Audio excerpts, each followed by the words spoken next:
Right, wholeness, welcome. This is Josh Nibbana from Integrated Presence, and today I'm at coffee shop and um, just here holding open office hours here. So the description I have for this, let me know if you can't hear me or not. I should probably talk louder. It's a little loud in here. Hopefully there's not too much background noise. Welcome to those on Wisdom app as well. So I've got the description here. Mutual office hours for wisdom. I ask unplanned, general, and specific questions for your wisdom, and you ask me. In the meantime, we share openly, likely from whatever is going on currently, to get at our wisdom. It's interesting when I can barely hear myself talk, right? So I just wanted to start off with classic, probably reading to kind of set the tone here. It's from the Book of the Tens in the Buddhist Theravada Buddhist scripture, or a canon, Pali canon, and it's pretty really deep and profound. And it goes, there's 10 things here, and I'll just say them slowly. I contemplated this for quite a while actually, and it's just wisdom. You'll see comes in towards the end, and it's here we go. Rooted in desire are all things. Born of attention are all things. Arising on contact are all things.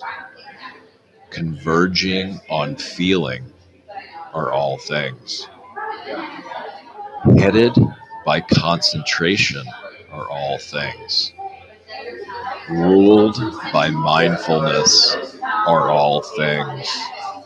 Surmountable by wisdom are all things. Yielding deliverance's essence are all things. Merging in the deathless are all things. Culminating in Nibbana are all things. So this notion that everything is surmountable by wisdom, there's nothing that can be overcome, as long as wisdom's present. So I invite you guys to share what kind of wisdom has helped you in your life, what's been going on in your daily life, where you've gained wisdom, where you applied wisdom, where you wish you could have had wisdom. And I'm just going to copy and paste this, what I just read in the chat. But I wanted to just share some things from my own life here recently. And of course, it's not going to fit all in the chat here. Let's see. Just give 1 second here to. Actually, that's distracting so I can just do the link here if anybody wants to read what I just read. So I would say here, recently, I'll just tell a story here about yesterday. I was going to fill up a water bottle. So I've got these 5-gallon glass water bottles that I take home. I take them to a reverse osmosis filter at a local store. And so I'm in this habit of running up there and just turning the water spigot on, getting it going, and then going quickly to a line at the grocery store and where I can pay for it. And then, I usually have enough time to get back and turn off the water spigot. Okay. So, and I did it this time, but it was a little bit pressed because I guess the few grocery stores around here are in the habit of, they've gotten rid of most of their checkout lines, and they've installed more self-checkout lines. And so I kind of had to wait for an employee to come by because I've never done the self-checkout lines for this 5 gallons of water anyway. So they finally get it going. They have to start up their machines, and she's talking to her colleagues and things like this. And then I'm, finally get the credit card gone through, and then I come back, run kind of, well, I'm walking fast towards the water bottle to turn it off in time. And there had been 3 employees that had been blocked the way there, and they had a bunch of stuff in the way. So I kind of had to skirt around them without saying anything kind of, harsh, not harsh, but I mean, I guess, um, short or frank with them, and then I made it in time, and I turned off the water bottle, and I said, "Oh, this looks like the water cooler around here," and they're like, "Oh, I'm sorry, we didn't know that you're doing that or whatever." And then here comes the lady with my receipt, and I said, I didn't want a receipt. I said I didn't. Oh, she's okay. So anyway, no big deal. I get out there, and it was just kind of like this whole time. I had this notion of, oh, it's going to overflow, it's going to overflow, it's going to overflow, right? Well, it didn't there, but once I got out of the parking lot, I turned a corner really, I guess, sharply and with force. And of course, the water bottle did uh, knock over the back of my car. So, it's a narrow top, so a lot of it didn't spill out. But, I kind of lost my cool and I was cursing. And, so so the wisdom here is, um, this notion. I don't know if you guys have ever get this or not, but let's ask for your opinion. Kind of like when you um, kind of know. So I look at it as either precognition or did I make it happen? So in this case, was I kind of foretelling the future that this would spill over somehow, and then it did, or was it because I kept my mind in this space of, oh, it's gonna fall over, it's gonna fall over. Then it became like a self-fulfilling prophecy where I actually kind of contributed as a cause and condition for it to happen. So I don't know if you guys' thoughts on feelings on that, if you even understand what I'm talking about, but you ever have this notion where something's going to happen, and then it does.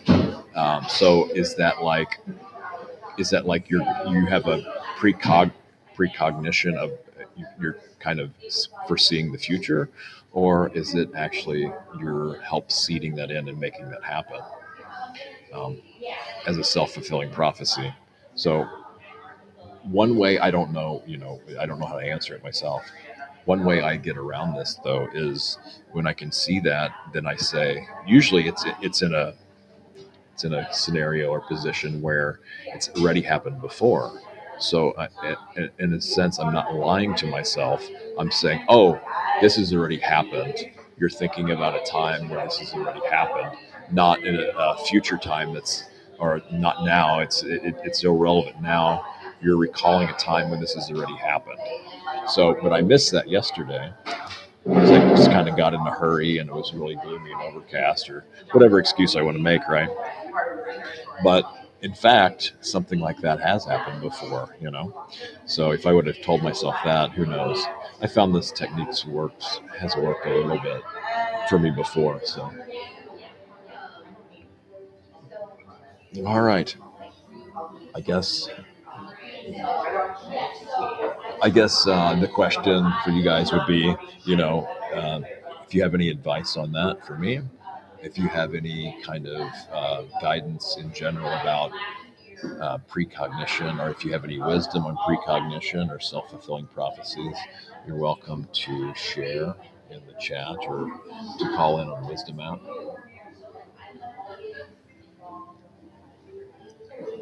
So I guess the next thing that occurred to me is this devastation. So I invite you guys. I mean, this is really brave if you want to share about devastation in your life, when you've been devastated before, and it's quite the word itself, right? So for me, this has been,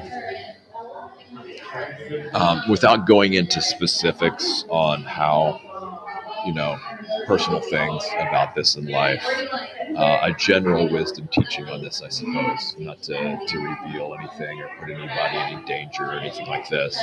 I just wanted to share that I did get a teaching from another teacher that devastation can reveal deep truths within us. So when we allow myself to just be with this feeling, of devastation and look deeper on what it's the deep truths that it's revealing within us or within me, or however I want to frame it in language here, that devastation can reveal deep truths. And I don't know how that works, but it's been the case, right? For me, it's not pleasant, and I wouldn't wish it on anybody. But that is the kind of silver lining or benefit of it. Okay, the other thing I want to talk about, and it's getting almost too loud to continue too long on here, so we'll maybe wrap it up in a little bit. The next thing here is I'm going to talk about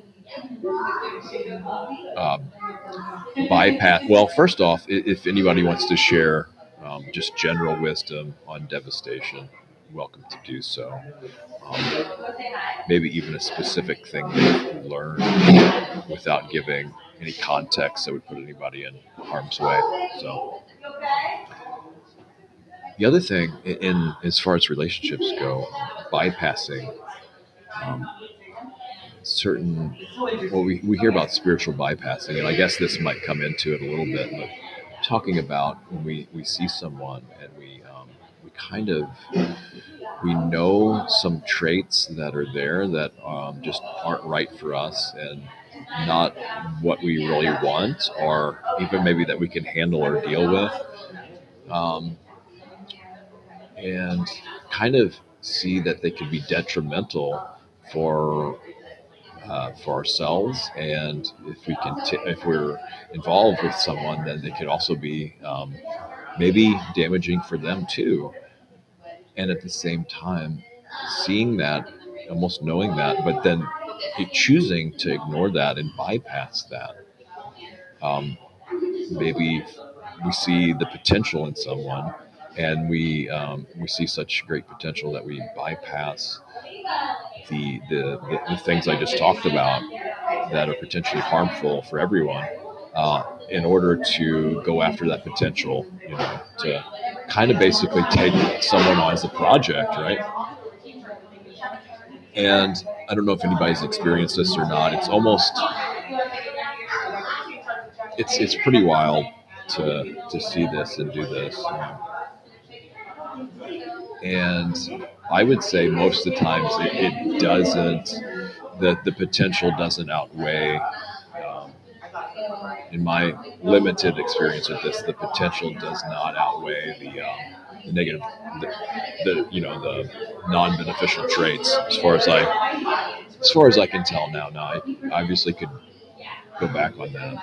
And also about enabling too, just kind of blinded to the downsides of things. We kind of turn a blind eye to them and will become enablers for other things, in order to, I don't know, get what I want, or addressing my needs in a wrong way, or yeah, I don't know how to put this.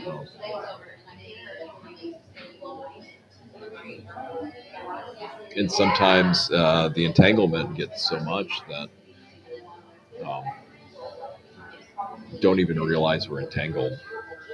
So, and this can be seen in meditation a lot of times when the mind wanders off into thought, and it's complete forgetting of what the original intent was of the meditation objects, until eventually we wake up out of that and then realize what's been going on, and then we come back to the meditation object.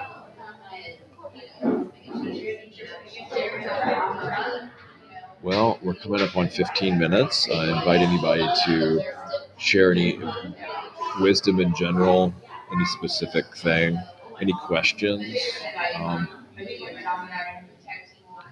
want to ask you guys how you balance wisdom too, with love. So the heart qualities, right? So there's too much wisdom, it can get kind of cold and rigid, and not not very warm, inviting, open. It's can use wisdom as a protection instead of connection. So how do we balance that? How do we balance wisdom with heart qualities? I think obviously mindfulness is a big part of that too. Being mindful that there might be a little bit too much wisdom, or maybe the other way where there might not be enough wisdom. So bringing that in balance. And then the heart qualities, I love those. Just one of the formal practices is the Brahma Viharas, the compassion, loving kindness, rejoicing, and equanimity to balance the wisdom qualities. Well, it's a little bit much here, and thank you all for joining. And, may you all be blessed with all the best wisdom to surmount anything that needs to be surmounted.